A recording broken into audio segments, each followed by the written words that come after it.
Hi guys, today I'm going to read you a nice interesting story called Hansel and Gretel. So let's get started. Hansel and Gretel lived with their father, a poor woodcutter, in a little cottage in a forest.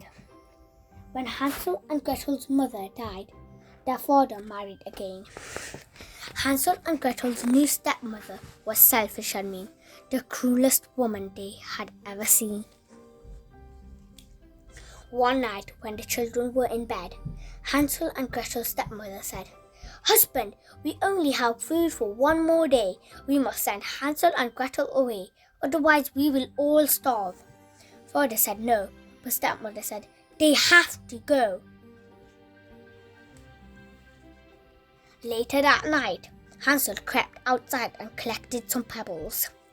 In the morning, when father took the children into the forest, Hansel dropped the pebbles as they walked. Father told Hansel and Gretel to wait for him, but he didn't come back. Soon it was dark, but the pebbles shone white in the bright moonlight to show Hansel and Gretel the way home.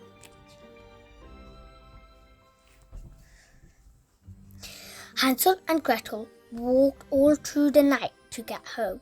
Father was happy to see them, but stepmother was cross. "Naughty children," she said. "I'll show you who's boss." She told father he must take the children back into the forest and leave them there. When Hansel went down to collect some more pebbles, he found the door locked. The next morning, father took Hansel and Gretel deep into the forest. He gave them bread to munch for their lunch, and Hansel used some of it to make a trail of crumbs. "At the end of the day, the crumbs will help us find our way," he whispered to Gretel. Father told Hansel and Gretel, I'm going to chop some wood. Children, please be good and wait for me here." But he never came back. Gretel cried, "We're all alone," Hansel replied. "The crumbs will see us home," but the crumbs were gone. By the morning, Hansel and Gretel's tummies were rumbling and grumbling with hunger. Suddenly, just ahead, they saw a house made of gingerbread.